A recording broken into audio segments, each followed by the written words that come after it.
बिस्मिल्लाहिर्रहमानिर्रहीम, अस्सलाम वालेकुम व्यूअर्स। अच्छा व्यूअर्स, आज की वीडियो में हम डिस्कस करेंगे कि अमूमन ये वेदर सिचुएशन चेंज हो रही है पाकिस्तान में, तो इस लिहाज से अमूमन लोगों के ये कमेंट्स आ रहे हैं कि जी सुबह सुबह गाड़ी स्टार्ट करते हैं तो गाड़ी स्टार्ट नहीं होती, उसकी बेसिक वजह क्या है। तो यार इतना कोई बड़ा ये इशू नहीं है, सर्दी में अमूमन ये होता रहता है। इसकी मेन कोई 4-5 रीजंस हैं, उनको हम इस वीडियो में डिस्कस करेंगे। अमूमन सर्दियों के मौसम में गाड़ी जो है स्टार्टिंग में वो इशू करती है, उसमें आगे दो कैटेगरीज आ जाती हैं, एक पेट्रोल इंजन आ जाता है और एक डीजल इंजन आ जाता है।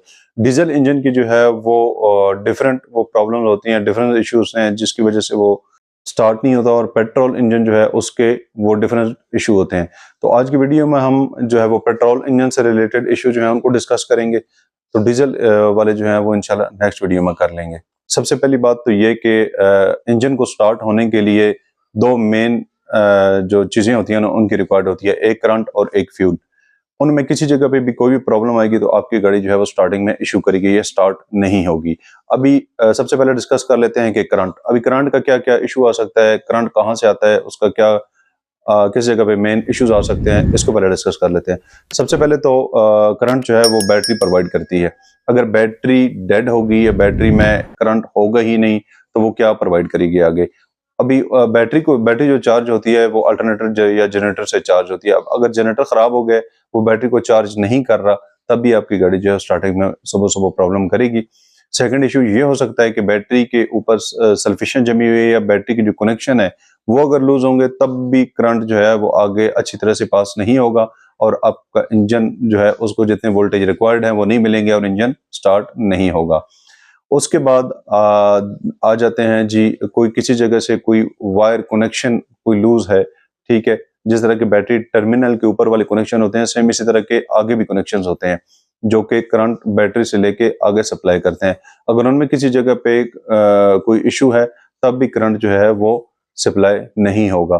उसके अलावा अगर लास्ट पे चले जाएं, इग्निशन कोयल अगर आपकी किसी जगह से डैमेज है, ठीक है, अगर किसी जगह से इग्निशन कोयल हल्की सी भी डैमेज है तो वो वहां से करंट जो है वो बह जाता है। जब करंट बह जाता है तो रिक्वायर्ड वोल्टेज जो है वो फॉरवर्ड नहीं करते, जिसकी वजह से गाड़ी स्टार्टिंग में इशू करती है। और इससे हट के जनाब आप फ्यूज देख लें, कोई फ्यूज जो है वो अगर जल गया है, ठीक है, या वो अच्छी तरह से काम नहीं कर रहा, तब भी गाड़ी स्टार्टिंग में इशू कर सकती है। और मेन जो चीज़ होती है सर्दियों में या बारिश के मौसम में, अमूमन 1 या 2 दिन या रात या कुछ टाइम जो है ना, रात के कुछ पहर वो गाड़ियां बाहर खड़ी करते हैं, अगर जहाँ पे कीचड़ वगैरह हो तो वो अर्थिंग लेती रहती हैं।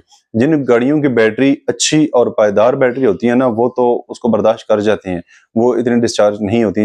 वो गाड़ियां जिनकी बैटरी जो है वो बहुत ज्यादा वीक होती है या रिप्लेस होने के नजदीक होती है, तो उनमें होता ये है कि वो नीचे से जमीन भी गिली होती है, कीचड़ वगैरह लगा होता है टायरों के साथ भी, तो वो अर्थिंग या करंट जो है वो जाया होता रहता है। ठीक है जी, सुबह उठ के जब हम गाड़ी को स्टार्ट करने की कोशिश करते हैं तो जनाब गाड़ी स्टार्ट नहीं होती। तो इसलिए अगर आपकी गाड़ी की बैटरी आप समझते हैं कि वो लो है, तो रात को जब आप खड़ी करते हैं तो उसे किसी ड्राई जगह पे खड़ी करें जहां पे नीचे कोई नमी, बारिश या कीचड़ वगैरह कोई इस तरह का सीन ना हो। उसके बाद आ जाते हैं जी फ्यूल। फ्यूल सबसे पहली बात ये है कि इस चीज़ को आप इंश्योर करें कि आपके फ्यूल टैंक में फ्यूल अवेलेबल है। अक्सर होता है ऐसे है कि जनाब गेज बता रही होती है, कुछ फ्यूल टैंक जो होता है वो खाली होता है, तो हम जो सल्फ लगा लगा के बैटरी का भी सत्यानाश कर देते हैं और आखिर पे गाड़ी स्टार्ट नहीं होती।